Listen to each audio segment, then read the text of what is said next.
Hello, everyone, and welcome to this online seminar, the Reality of Net Zero seminar series, and we're in the fifth of eight. This is a series of events all about how we're doing and how we're not doing on the path to net zero and ending climate change, jointly hosted by Oxford Net Zero, the ZERO Institute and Oxford Earth Sciences, where we have a multitude of researchers all looking at how we end climate change and do so well at the University of Oxford. My name is Steve Smith. I'm an associate professor of greenhouse gas removal here at the University of Oxford, and one of my roles is to be co-director of Oxford Net Zero. And I am going to be talking to you today about removing CO2 from the air, the net in net zero. And I'm really pleased as well that we have James Mwangi joining us from Nairobi. So James, would you like to introduce yourself? Sure, Steve, and thanks for having me here. Great to be a part of the conversation. My name is James Mwangi. I am based in Nairobi, Kenya.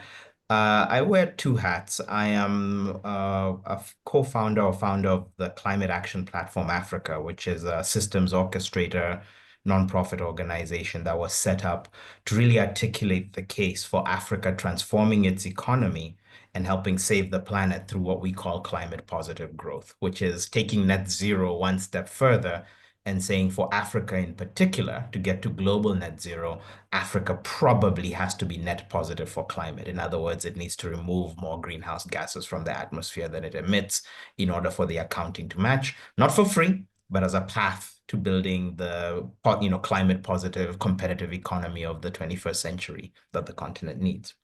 And having pushed that picture of climate positive growth, I now serve as Chief Executive Officer of Africa Climate Ventures. We are an early stage private venture builder. We make high risk early stage investments in promising technologies and business models that tap into different aspects of climate positive growth. And a big part of that is scaling up Africa's potential to be a big part of the global carbon removals economy as that begins to scale up. Thank you. Thank you, James. So James and I are going to be talking about carbon removal. My role as associate professor at Oxford is to research carbon dioxide removal, or greenhouse gas removal, as we sometimes call it in the UK. And I'm very interested in the fundamental science of how these methods might work, their role in climate strategies and net zero strategies overall, and where we're at. So I help lead a research project called CORE, or CO2RE, here at the University of Oxford, involving 6 other research universities in the UK as well. And one of the other projects I've helped lead is the state of carbon dioxide removal, where we really track progress. And I'll be showing you some of the findings we've got from that report in this talk. But I wanted to start by being upfront with something that I think we're all aware of. It won't be news to many of you that in some ways the net part of net zero is the most controversial part. We've seen that some people who are truly supportive of ambitious climate action see net zero as a bit of a get out clause from true zero, absolute zero, and really ambitious climate action. Now, to me, that's really interesting because actually the concept of net zero comes from the best available science we have. And noticeably in the most recent IPCC assessment report, it says things like the deployment of carbon dioxide removal is to counterbalance hard to abate emissions is actually unavoidable if we're to reach net zero carbon dioxide or greenhouse gases. It also says that global net zero carbon dioxide emissions are reached in the early 2050s in the pathways that limit warming to close to 1.5 degrees. And many of these pathways continue to net negative CO2 emissions globally after the point of net zero. So I think we're in an interesting space here where something that the best science tells us is unavoidable and required, if you will, if we're going to stop climate change, is something that isn't universally agreed on by those who are really pushing for ambitious climate action. And if you want to hear a bit more about the scientific grounding of where net zero comes from as a climate scientific concept and why we're talking about net zero, then I highly recommend the first talk in this seminar series by Alexis McGiven, and Miles Allen.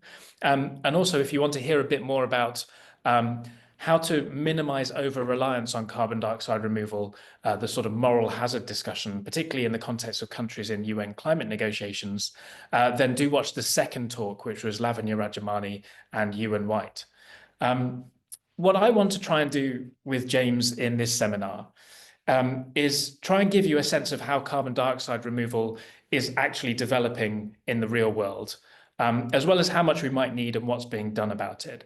Because in addition to the quite conceptual and, dare I say, academic discussions about the role of carbon dioxide removal in global pathways and equity and moral hazard, I think there's also a really fascinating story to tell about the diversity of ideas and projects springing up. And if CDR really is unavoidable, carbon dioxide removal really is unavoidable, as the IPCC is suggesting, then we better be clear-eyed about what that looks like in specific countries, communities, and contexts. And we want to make sure that we minimize the risks and maximize the broader benefits of doing it. So let's start by just being clear about what we're talking about here.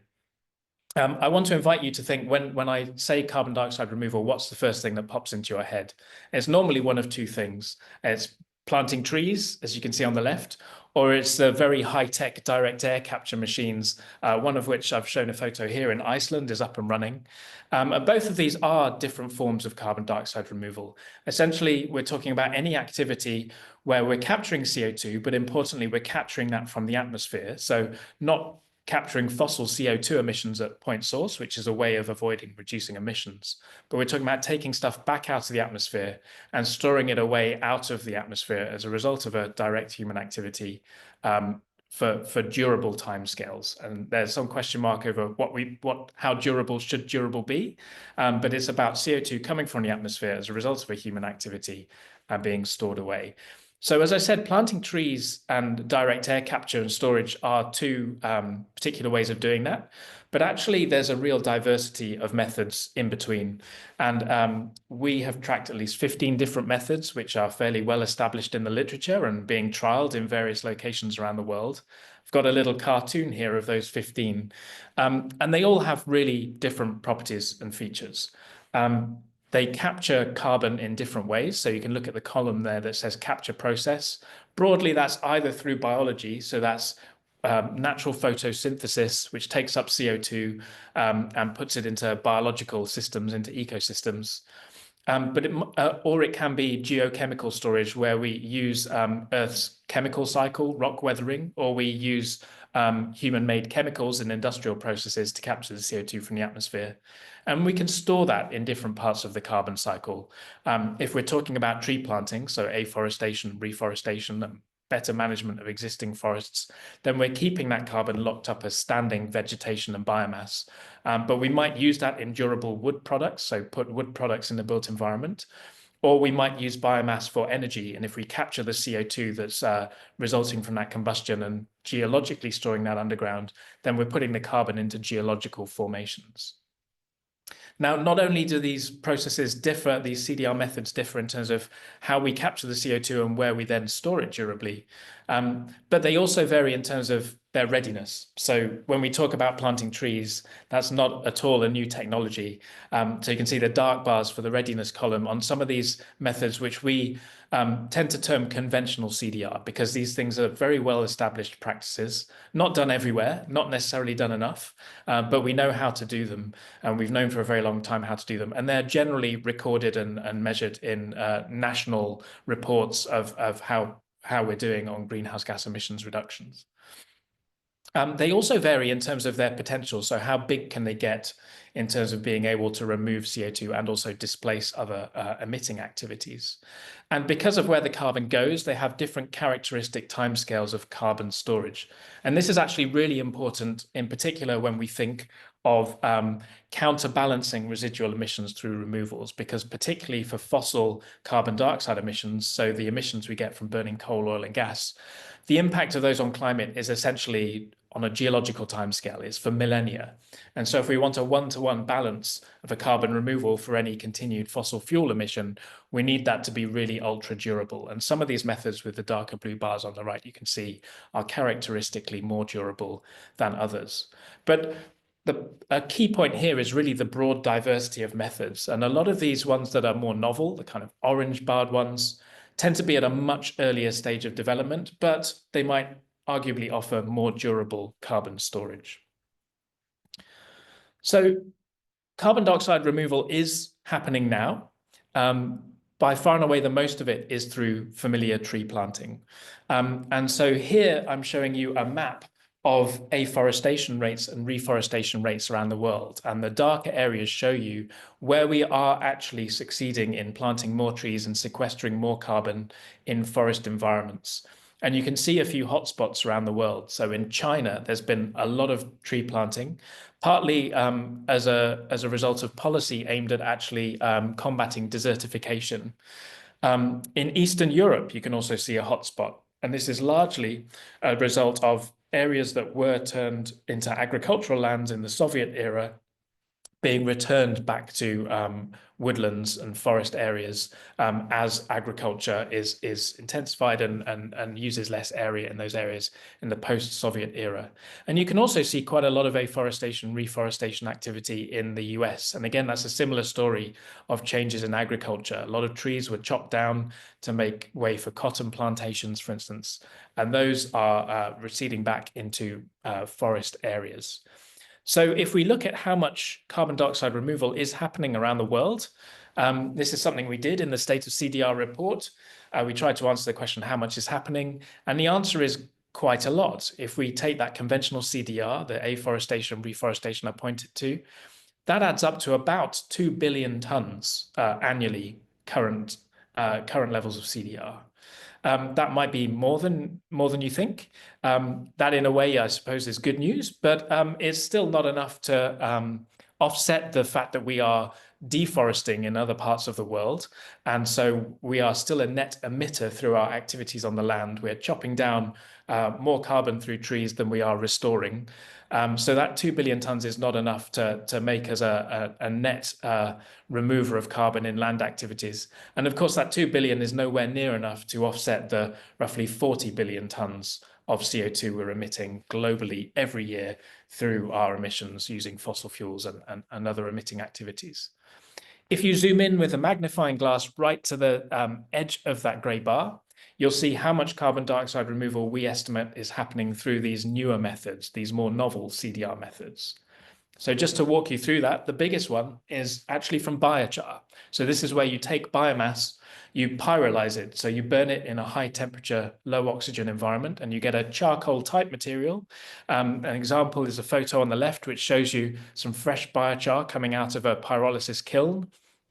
This is often used spread on agricultural soils as a soil fertility measure. So as well as having a carbon removal benefit, this can have benefits when done well for soils. And it's actually something that has been done at very small scales in various parts of the world. And that roughly 700,000 tons, we estimate, of carbon removal happening now through biochar is happening through an array of small scale projects all around the world. So on pretty much every continent, you can find some biochar activity. If we look then at the next largest chunk, this is bioenergy with carbon capture and storage. And the largest such facility that's currently operating is in the US, in Illinois. There's a photo there. This is actually taking biogenic CO2 captured through agricultural practices. This is through growing corn. In the US, you may be aware there's a big agri-industry turning corn into ethanol for gasoline. Some of that biogenic CO2 is captured and is sequestered geologically. So that's the largest BECCS facility we have in the world. And nearly all of that BECCS bar you can see in terms of CDR delivery is coming from that one project. But there are one or two other smaller ones up and running and others in the pipeline. Then we get to the really small bars in the really small bars.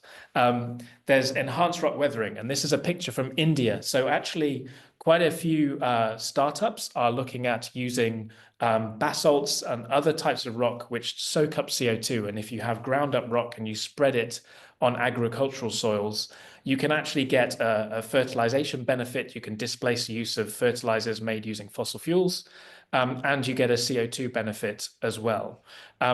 This is a really interesting set of projects because as far as we can track, the countries taking the lead on this include India, as well as Canada, Australia, and the UK. The direct air capture that I showed you, the very exciting project in Iceland, and a bunch of other things are in the tiny, tiny black bar that's labeled other novel CDR. So they exist, but they're delivering down at the kiloton scale, really, really small in the context of global emissions, even though they're getting started. So a point to make really, I suppose, is that carbon dioxide removal technologies do exist. An array of projects are up and running now. They tend to be very small scale. They're currently quite expensive. And actually, there are really big issues in how we measure them well. So we've come up with estimates here, but we're often reliant on what projects are reporting. And there's some really interesting science to do in some of the cases, particularly in hard rock weathering, to learn how much CO2 are these things really taking up. So what might the role of these be, and what might it need to be in actually tackling the climate problem? Now, as a researcher, I spend a lot of time looking at curves that look like this for global emissions. They've been going up over many decades, and we sincerely hope and we analyze cases where they come down very rapidly in order to meet climate goals. So this shows you a time series of global greenhouse gas emissions in the kind of pathways that the IPCC analyzes for meeting the kind of temperature goals we've got in the Paris Agreement, well below 2 and remaining close to 1.5 degrees. So the solid black line is net greenhouse gas emissions. That's made up of CO2 as well as methane, nitrous oxide, other greenhouse gases. The dashed line shows you what's happening specifically in this pathway for carbon dioxide emissions. And you can see both of these lines actually pass through the zero line this century. The CO2, that happens faster, just before 2050 in this case. This is a kind of illustration of the sort of strategy you get, the sort of pathway you get from the IPCC.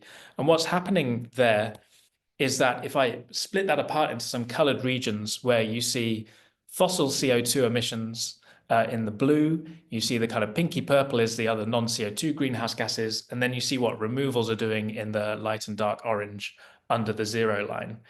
What you can see is that often fossil CO2 emissions don't get entirely to zero on the timescale that we need to get to zero by, and that's why we talk about net zero, because there's a role for these removals scaling up and balancing out those emissions. It's very hard generally to get all non-CO2 greenhouse gases down to zero. So if you want to get to net zero GHGs, which is what a lot of countries are pledging to do, not just net zero CO2, but all greenhouse gases, then you need further CO2 removal to counterbalance that. So really, carbon dioxide removal plays three broad roles in these pathways. One is in the near term, it scales up and that helps you out a little bit with the rate of emissions reductions over this decade and the next on the path to net zero. But I would argue that's a pretty small role. You've seen how small current CDR methods are. And the reason for scaling them up is to get them at scale around the time we need to hit net zero. But really the heavy lifting for solving climate change over this decade and the next is to get emissions down. And if you didn't see Professor Nick Ayres' talk about energy systems last week, I thoroughly recommend you look at that, because he talks through the very many ways we can get emissions from energy systems down through increased renewables and clean energy sources, through electrification of end uses, and through efficiency improvements. And I'm cautiously optimistic that that is going to do a lot of work, and we're going to see very positive changes in terms of clean energy systems. Maybe not quite as quickly as these pathways suggest are needed, but that transformation is coming. So the role for carbon dioxide removal, I would say, is really about these balancing residual emissions for net zero CO2, and we need that in order to halt the rise in global temperature. And then to go beyond, that might be to get to net zero across all greenhouse gases.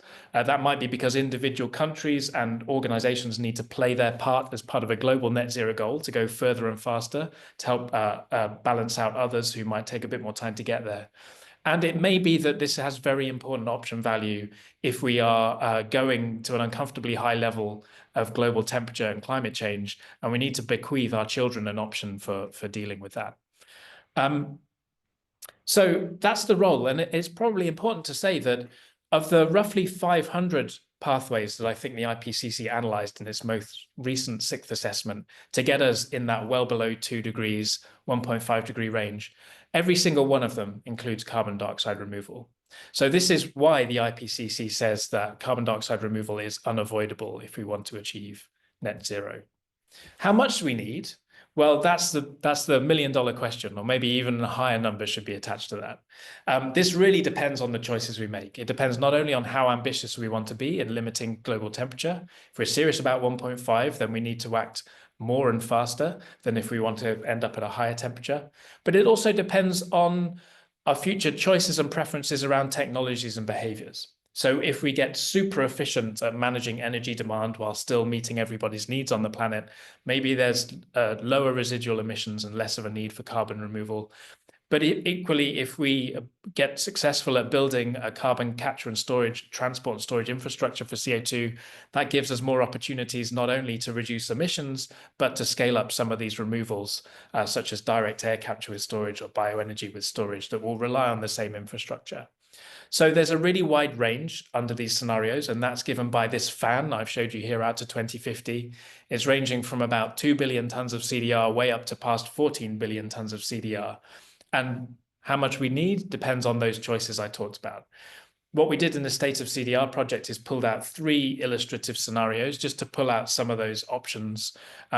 We looked at one with higher novel CDR, so a real growth of new CDR technologies. We looked at one with higher conventional CDR, so a real focus on tree planting.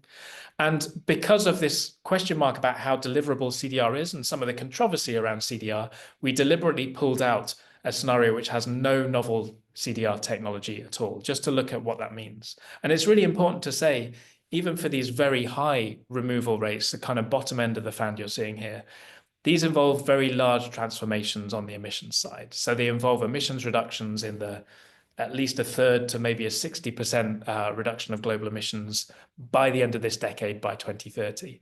They involve very steep reductions in fossil fuel use, and they involve very rapid rollout of capture and storage and alternative methods for dealing with those residual fossil fuels that we still have on the system. So all of these are pretty transformative pathways because we don't have a lot of time if we're serious about staying close to 1.5 degrees. This is a bit of a complicated chart, but just pulling out those 3 illustration scenarios I showed you. One of the things we looked at is, well, are we on course? So a big question for this seminar series is, how are we doing actually in getting to net zero? And you've seen some information in previous talks about the overall net emissions picture. I just want to zoom in on the carbon dioxide removal picture here. So the little gray bar on the left is the current level of around 2 billion tons that I talked about. These 3 bars show you, for those 3 illustrative scenarios I talked about, what is the level of carbon removal that it's got to in 2030 and then in 2050 on the right-hand side. And then superimposed on that in the gray at the back is what countries have actually pledged through the international process to do. So this is through their nationally determined commitments for 2030 and their long-term low emission strategies for 2050. And the headline message is, you can see from those arrows, we are falling short on pretty much all accounts, even for the very extreme end of the scenario where we have very low level amounts of CDR in pathways, so that no novel scenario on the right-hand side of each section. We are falling short as far as we can tell in terms of what countries are pledging to do. Now, it's harder to make that assessment in 2050 because not all countries have submitted a low emission scenario to the UN, and they're more about scenarios of how countries might get to net zero. They're less of a clear-cut set of pledges and actions than the NDCs to 2030. But one really interesting and noteworthy point about the NDCs is actually we can't find any reference to novel CDR methods that is quantifiable in terms of an actual expected amount delivered by 2030. So a lot of the NDCs talk about restoring land, and that has a great many benefits, including carbon removal, but none of them in the current round of NDCs are talking about scaling up these technologies, which will take a few decades to scale up if we want the option to have them at scale by the time of net zero around 2050. So that's something we will be looking at actually very closely in the new round of nationally determined commitments that are coming forward over the course of this year ahead of the Brazil COP. So that's the global picture. What I just want to do before handing over to James is to talk about what's happening in the UK. So what are people doing about this? What is the government doing in the UK? Well, in the UK, we have a commitment, a legally binding commitment, to get to net zero emissions of all greenhouse gases by 2050. And the kind of way we do that is illustrated on the bar on the left-hand side, taking the most recent evidence from the Climate Change Committee, which is the independent expert advisory body, which advises the government on how we should get to net zero and meet our carbon targets. A really interesting thing about the UK is actually it's a kind of microcosm of the global picture. If you scale everything down by a factor of 100, if you scale global emissions down by a factor of 100, you get to about the level of UK emissions. And if you look at the balance of that across sectors, the UK is a kind of 100 times smaller microcosm of the globe. And the pathways for getting to net zero actually look very similar to the global picture. So we can see that currently we're removing a little bit of carbon through the way we use land, planting trees. That needs to be doubled on the CCC's balanced pathway to net zero. And also we need to scale up this new set of activities on novel CDR, so bioenergy with carbon capture and storage, biochar, enhanced rock weathering, direct air capture, from effectively zero now to about 60 million tons per year by 2050, which is actually roughly about the size of the UK's electricity sector in terms of emissions now, because that's come down a lot recently. We've been quite successful in taking coal off the system, but that's still emitting a lot. And that gives you a kind of ready reckoner for how big removals might need to be to get to 2050. So how are we doing on that? Well, the government's put a number of initiatives in place. One is it's got a £100 million budget to spend on research and development from 2021 up to this year. That's included some pre-commercial competitions to get some innovation projects going. It also includes the core project, of which I'm a part. And it has a set of targets to try and scale these things up, notably on trees. We've had a target for a while now of getting 30,000 hectares of trees planted per year, and we're falling a long way short of that, and we have done for a while. Also, just in the last couple of years, the government announced that it wanted to actually start delivering novel CDR and aim for about 5 million tons by 2030. I'd say 2030 is not far away.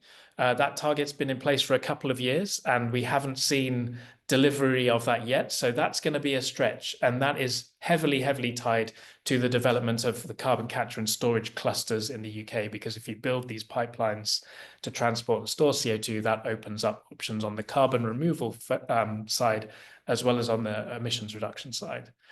And the government does recognize that these things are going to need a viable business model. And currently, if you're a carbon removal company, it's very hard to get a financial reward to make yourself a viable business.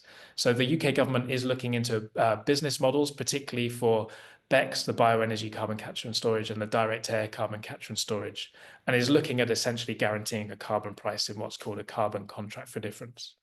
I can talk a little bit more about that, but I think you all want to hear from James, who has a very different and hopefully complementary perspective from his viewpoint in Africa. James has been doing great work, really talking with projects on the ground there, and can tell you a little bit about what's going on in his neck of the woods. So James, over to you.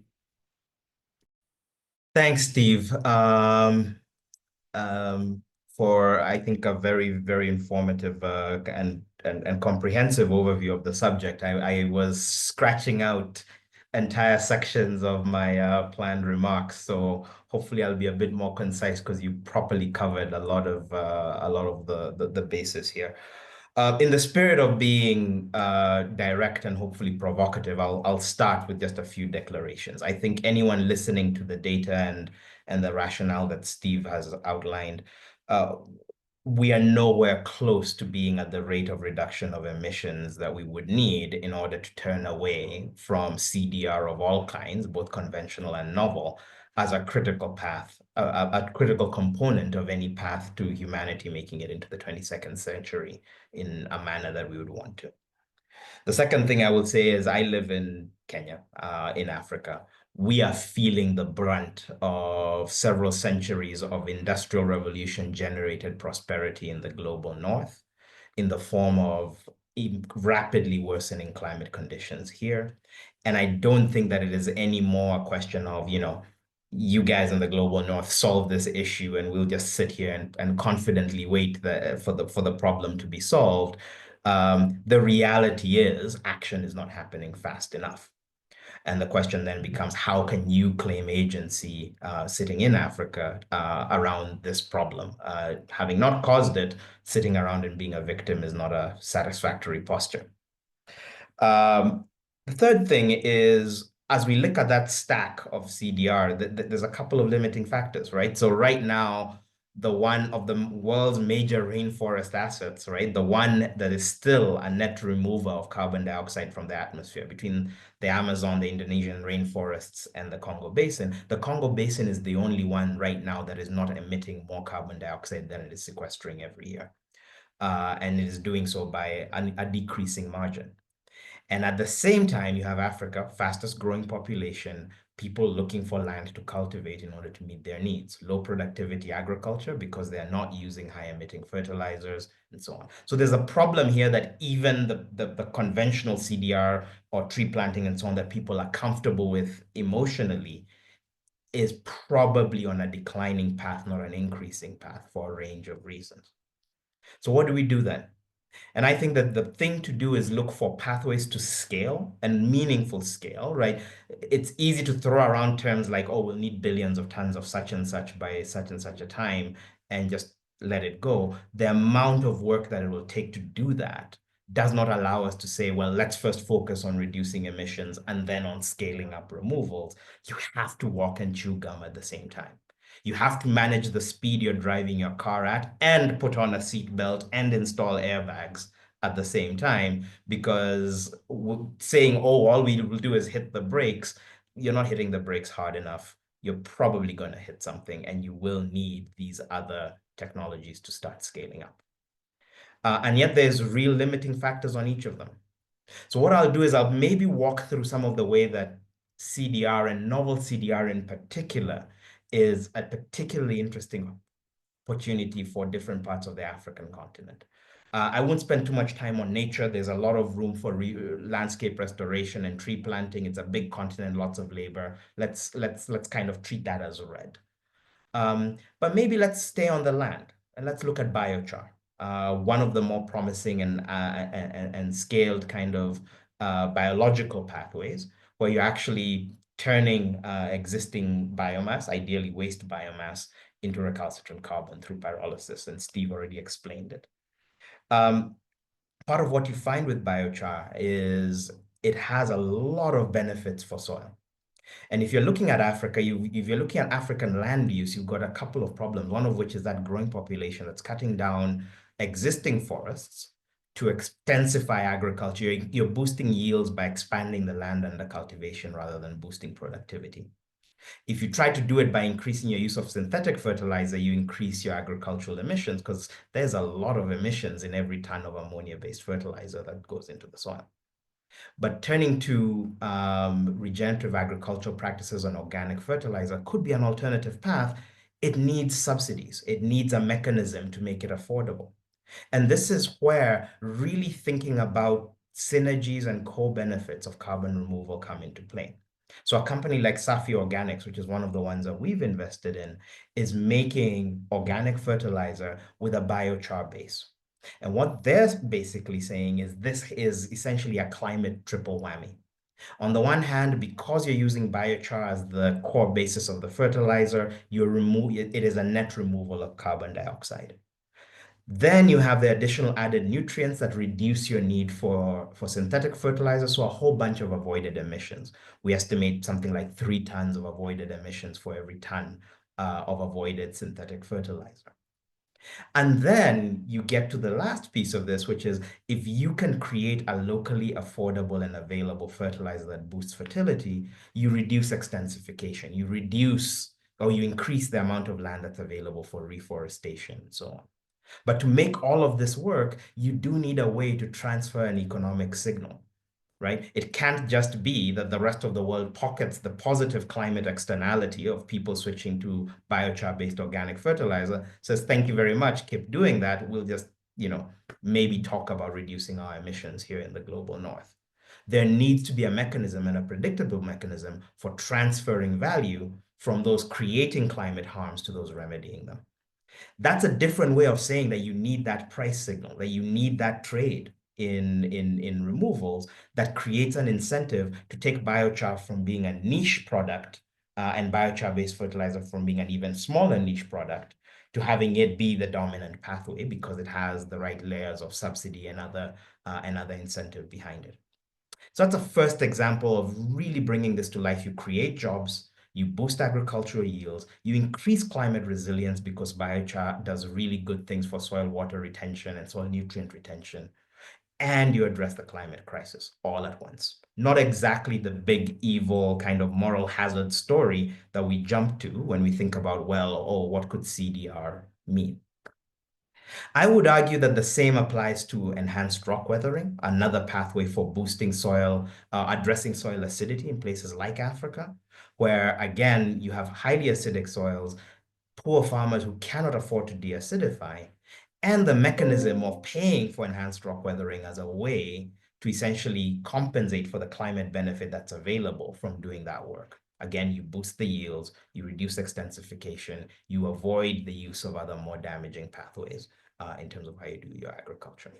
So again, that's almost the ideal picture of this, right? It's job intensive, it's income generating, it's taking people who were once climate victims and turning them into positive climate warriors. I would bet that folks are saying, well, if it's that, then let's do that, but let's not do that really industrial looking stuff that Steve showed that's happening in Iceland, right? The mammoth plant that Climeworks built in Iceland.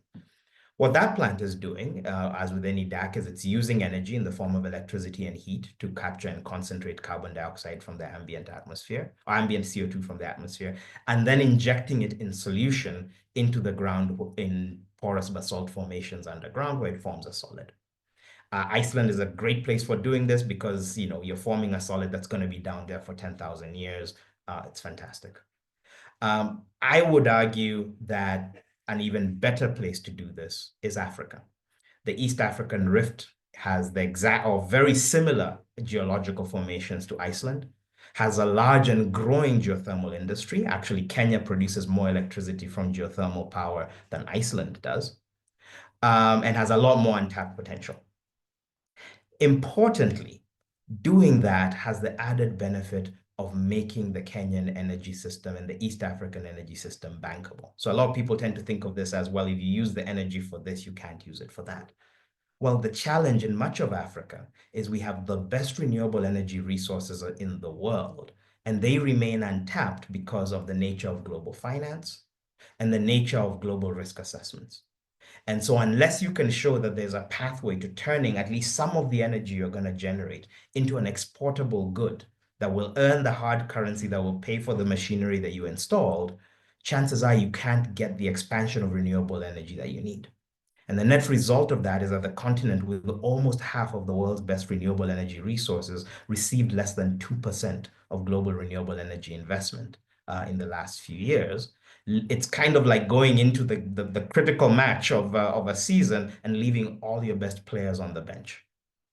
So what does direct air carbon capture do? If you do it in Africa, it addresses a number of problems. The first of which is it addresses the challenge of, it doesn't really make, if you're doing this in a place like Europe or in the US, there's an argument that says, if you have clean renewable, you can't power this with fossil fuel powered energy because you're taking 2 steps forward and 3 steps back. If you have renewable energy, well, same difference. Use the renewable energy to retire more of your fossil energy. It is only in a place where you have a surplus of renewable green energy and no alternative decarbonization use that it makes sense to do these types of processes at scale. And the paradox is, unless we start trying to do them at scale, they are going to remain prohibitively expensive. And if they remain prohibitively expensive, they will not be available when we will very likely need them in the back half of the 21st century. And so actually solving a problem of creating new exportable industries. I haven't even talked about the young minds at companies like Octavia Carbon and others who are actually designing direct air carbon capture systems in Africa for deployment in African conditions, giving them that export revenue that allows them to scale up a technology and a skill set that we will need, creating a demand for the energy resource that the continent has so that it can be developed for a range of uses. And then avoiding the trade-off between other forms of decarbonization of other industries and so on in the global north by saying, let's do this in the place where we have functionally infinite renewable energy headroom, I think addresses a lot of the arguments that people have against really pushing down the path of CDR at scale. Now, the one remaining argument is the moral hazard argument, that if we say we're doing CDR, we won't do the other things.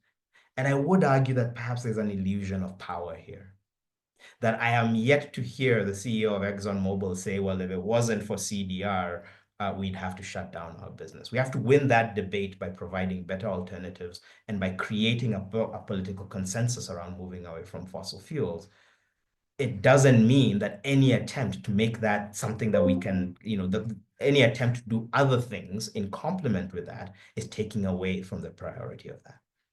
So that would be my argument, is that there's a huge opportunity here to mobilize the world's largest workforce in the fastest growing continent, in a place where there is a massive amount of renewable energy, towards exactly the types of massive endeavors that Steve outlined in his presentation. And I think the critical question is, can we shift our orientation away from thinking of this as a question of pleading with the bad actors to stop doing what they're doing? We should do that. But we should also make sure that we're equipping ourselves with the tools for climate restoration and climate repair to whatever extent possible. Thank you. Thank you very much, James. I really appreciate you have a very different perspective to, I think, a lot of the discussions that I had around this, certainly in Oxford and other parts of the world like this. So it's great to have your view, and I know that's born of lots of practical experience trying to do this stuff.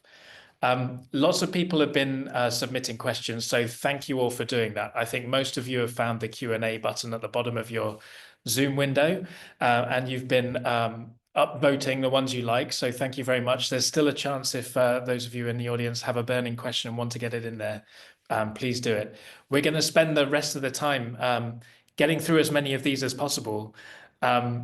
James, I'm wondering if I can ask you one that's caught my eye actually near the top by Chelsea Wee, and it speaks a bit to something you've talked about. Saying, given carbon dioxide removal currently has a limited impact compared to the scale of emissions being released, is it a worthwhile investment? Would it be more effective to prioritize resources towards low carbon technologies and emission reduction? And I think you talked about the need to walk and chew gum at the same time. But I'm interested because you are an investor and a champion for clean energy and emission reduction projects, as well as carbon removal projects. How do you practically prioritize and strategize between those two competing events? And you're on mute at the moment, so we'd love to hear your answer. Good catch, Steve. I think it's the ultimate false choice, right? We don't say to investors in other parts of the economy, how are you choosing between investments in commercial agriculture and investments in fossil fuels, right? There's a wide range of investment areas that will have different characteristics, different return profiles, different risk profiles. I think the main thing I will say is that when you look at the returns in terms of units of greenhouse gas per dollar invested today, you would be very justified in saying that, well, we should just put everything into cheap renewables. What you would have to ignore in saying that is that he passed away a few weeks ago, Jimmy Carter, when he put solar panels on the roof of the White House in the United States in the late 70s, he was pilloried for the wasteful investment in an expensive and unrealistic technology that would never be competitive. It costs tens of thousands, probably close to $100,000 to put a few solar panels on the roof of the White House that barely powered the water heating system of the building. However, those types of early investments and early deployments are exactly what you needed to start that 40-year journey that has resulted in the most remarkable progress in that energy technology, right? The rate at which it is improving in efficiency and decreasing in cost is probably one of the few reasons we have a hope in hell of avoiding climate catastrophe right now, right? You saw something like 300 or 400 gigawatts of solar installed last year. In 1980, there were probably a few hundred kilowatts. So it's a similar journey we need to get on.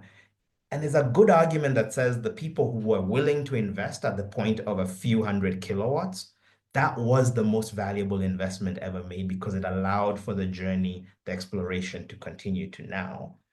And just saying, well, let's just harvest the fruit and ignore the seed, that's a mistake we would be in danger of repeating with other technologies we will need in the course of the journey. We need to give each technology and each approach. And some of these are not high tech. Making biochar is something human beings have been doing for 5,000 years. But building enterprises that really get the processes, the costing, the value delivery to the point where these things can scale, that requires iteration. That requires experimentation. Most of those businesses will fail, but all of us will fail if we don't at least try and figure out which ones of these can scale. At the same time as we're backing hundreds of gigawatts of solar, wind, battery, etc. So I'm going to now pick off another question. That gives you, James, a bit of time to scan through the questions and find one you'd like to answer after me. I'm going to pick off the one that's at the top from Benito Muller. Thanks, Benito. Have we been looking into net zero in the context of sustainable aviation fuels, where the captured carbon is not stored but recycled? Thanks, Benito, for raising an important point. So there's a cluster of climate solutions that kind of overlap with each other and not entirely the same thing. And one of them is utilization of captured carbon that can be used in products which can be very durable products. So if you capture CO2 from the atmosphere and you stick it in concrete, which some people are looking at doing, that is a usable product, it's utilization, but it's also removal in my book because that's durable storage. But you can utilize captured carbon in a bunch of ways, including things that don't endure, such as fuels, which get burned in an aircraft, for instance. So I pointed to the definition of carbon removal being capture from the air and durable storage. If you capture from the air, make an aviation fuel that's then combusted, that's not durable storage, but that is utilization. If you don't capture from air, but capture from a fossil point source and then store it, that's not carbon removal. That's kind of conventional fossil CCS. Now, all of those things, utilization, fossil CCS, carbon removal, I think all have a role to play in mitigation strategies to varying or lessening degrees. And one thing that is really important to do when you're presented with a solution that involves utilizing carbon is to kind of follow the cup under the ball. You need to know what's the provenance of the CO2. So is it coming from air? Is it coming from fossils? And how durably does that stay out? Because that's not the only metric, but that's an important metric of climate value. Now, so when you're making a fuel, a sustainable aviation fuel, you don't get that durable storage. The CO2 ends up back in the air. But arguably, for aviation, that might still be a valuable thing to do because aircraft are about the hardest thing to power in a completely carbon-free way. The power to weight ratio and the volume of energy you need to fly an aircraft, especially across continents, is such that we don't really have a good alternative to a hydrocarbon fuel. People are, battery technology is getting such that people are looking at short hop flights using battery. But if there was one place where you were going to utilize carbon and turn it back into a hydrocarbon, aviation might be it. Now, that said, I think the global aviation industry uses something like 8 million barrels of kerosene a day, and sustainable aviation fuel is currently about 0.1% of that use. So it's in a very similar space to CDR. It exists, it's small, it's expensive. So it's got a big scale-up challenge. And if you look at the basic techno-economics, they suggest that actually a cheaper thing than trying to capture carbon and then reassemble it into a hydrocarbon is to continue using fossil kerosene to the extent you still need a hydrocarbon, and then counterbalancing that with a carbon removal. Like if you're going to, rather than capturing CO2 from air and turning it into a fuel, it's probably cheaper and easier to capture that CO2 and then bury it underground. So one of the major path dependencies, I think, in net zero strategies right now that is kind of yet to be resolved is whether the route to go for aviation will be continue to use fossil kerosene and scale up direct air capture with storage, or whether it's to scale up the direct air capture and turn that into a hydrocarbon fuel, a sustainable aviation fuel. It's really interesting to see where that goes. The basic economics tells you do the fossil kerosene plus DAX, but I think there are a lot of social factors, there are infrastructure building factors around carbon storage, which might make that picture more complicated. So that's sustainable aviation fuel. James, anything else that's catching your eye in the Q&A? Yeah, a couple of things. And am I still on mute? No, I'm not. Okay, good. A couple of things. I see Ria's question, which you might be better positioned to speak to at length around the hierarchy of credibility of removals, but I'll touch on it for a moment and then segue into a few of the others. In the sense that at least where we look at it, we see the hierarchy being mainly around questions of durability, in some cases scalability. There's some questions below that. And my own sense is that you probably want to have different price points for different levels of durable removal. But in the same way that I can store money in my current account, in a savings account, in a treasury instrument, and in long-term real estate, we really need to think about ways we are taking carbon out of circulation across that spectrum and just think about how we can fairly price it across the board. Because I think in general, the things that we can scale up right now are less durable to varying degrees. And the things that will be very highly durable at a very small scale and will take a while to scale up. The circular firing squad, where different people condemn each other's approach, yours is too expensive and yours is not durable enough, accomplishes nothing when you know that every financial advisor will tell you need a portfolio of short and long-term instruments if you're managing any asset or liability. And in this case, carbon in the atmosphere will need that same spectrum. So that's how we think about it and think about really playing across the spectrum. Then there was a question about the Northern Rangelands Trust, which is an example of an attempt to do a large-scale soil carbon project in Kenya around soil management, working with pastoralists in the nature conservancies. And part of the issue, and I think it underlines the fact that there's not like some easy pathway that's just all good, is that what it really boils down to is the owners of large-scale conservancies, who are owners of large-scale land title, who tend not to be people who are Kenyans of multiple generations. Mostly, this land is not owned by the indigenous peoples who live there, are now through a transaction, yes, delivering some benefits to the community, but the backlash has been about the community feeling like, well, and you're telling us what to do in land that was ours for thousands of years. And as in any of these spaces that require large allocations of land, you're going to have to do a lot of work to come up with a carbon price that makes everyone feel well taken care of, and a way of framing this that gives people agency. You can't, historically, a lot of traditional carbon projects have been done to African or indigenous communities, or if you're really benevolent, they'll be done for them. We need to move to a world where at a minimum, they're done with those communities, and ideally are led, structured, and owned by the communities for themselves.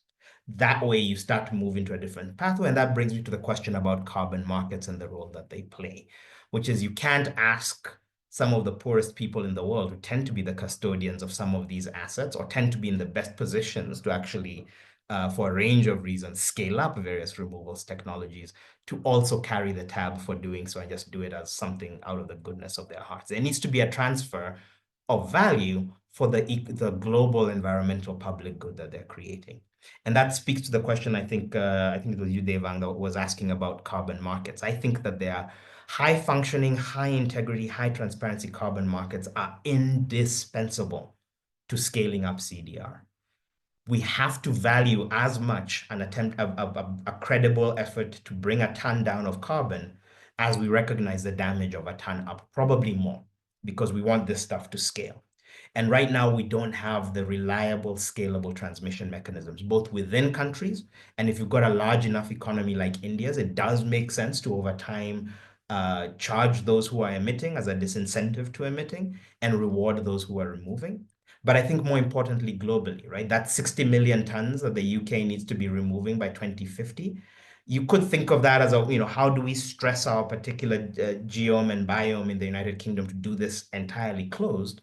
Or you could say, how do we actually pay a fair price for a place that could do this more inexpensively, more efficiently, to scale up industry, create jobs, tap their natural assets in a way that does more for the planet and actually plays some role in actually boosting economies. And what that transfer of export revenues does is it helps address the question of how do you get the cost of capital down? Because part of what drives the cost of capital up in countries in Africa is the perception of currency risk. That's in part driven by the fact that they don't have that many exports. Turning climate benefit into a reliable export will help bolster these currencies, lower the perceived risk, make it easier to finance not just climate projects, but anything else that people who've traditionally been excluded from global capital markets need to do. That point, James, about doing things domestically versus leveraging markets and international transfers in some way to get an even better result is an interesting one and a particularly live one for the UK. So the context of UK climate action is we have our Climate Change Act, our framework legislation that sets the 2050 target and the carbon budgets to get there. And it has a provision to use international offsets to help achieve those targets.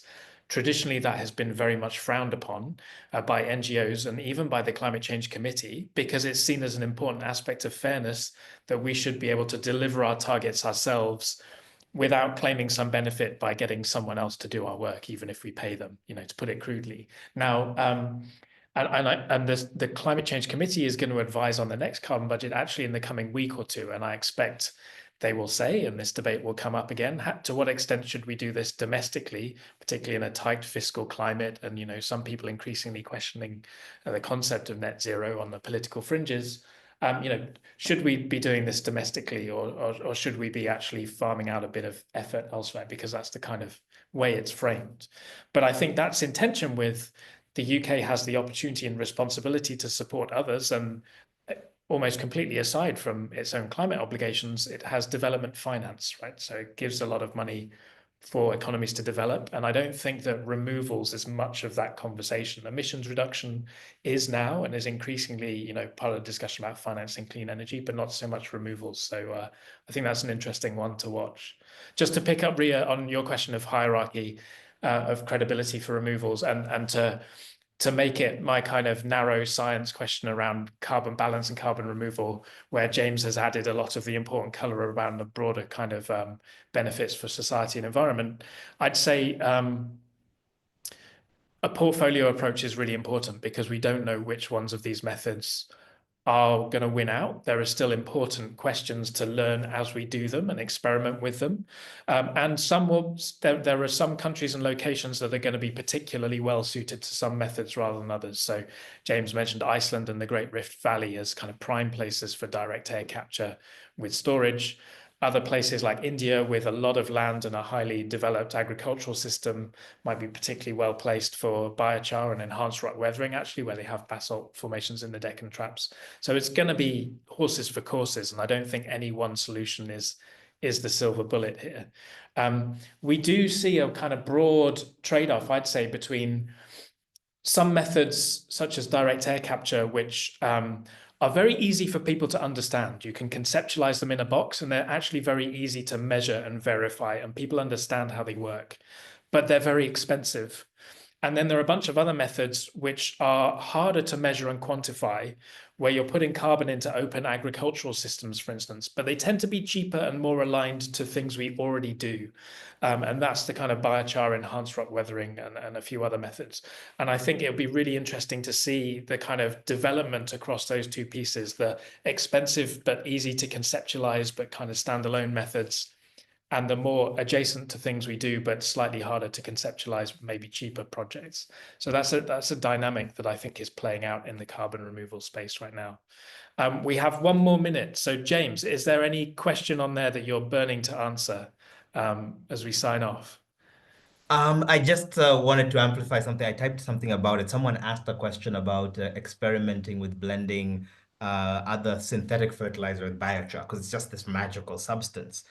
And I thought it was an interesting illustration of the way in which you can begin to chart the path to a new green economy. We are experimenting with, for example, distributed production of green ammonia. That's nitrogen, hydrogen. You have water, you have air, you can make ammonia if you have electricity, and you've got all this solar power. There is a world in which the future of large-scale agricultural amendment to soils is using green ammonia blended with biochar and other ingredients, and essentially moving from a world in which so much of agriculture is dependent on the green revolution of the last century and on natural gas, Haber-Bosch process in these massive centralized plants, to one where communities, farmers, etc., in their own biomes are mostly recycling nutrients, and when they need to boost them, are really drawing them using renewable energy from readily available ingredients. And there's an argument that says that's just a better world once you get past the process of working out the kinks in the technology. It's better for the locals, it's better for food productivity, it's better for climate. And we need this additional signal, such as a reward for carbon removals from biochar, to make it happen.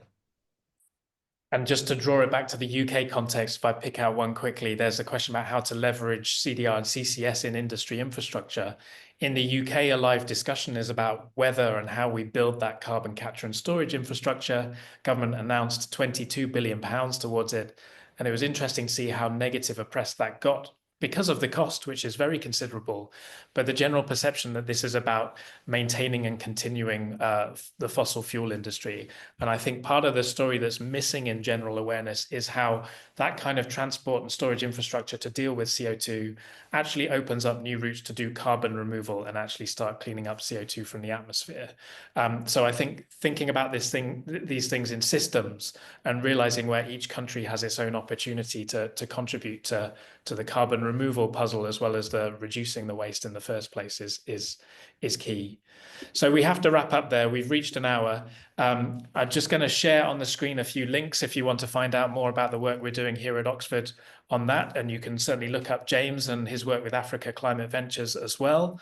I want to thank you very much, James, for joining us. I always enjoy listening to you, and thank you for taking the time to share your perspective on the topic. And thank you all for joining us in the audience. If you enjoyed this, please do look up the rest of the seminars. You can go to netzeroclimate.org events reality, and do look out for the talk next week by Professor Mike Kendall, who's head of Earth Sciences here, who's going to be talking about the crucial issues of resources for net zero. So thank you very much. Enjoy the rest of your day, and we'll see you again soon. Goodbye.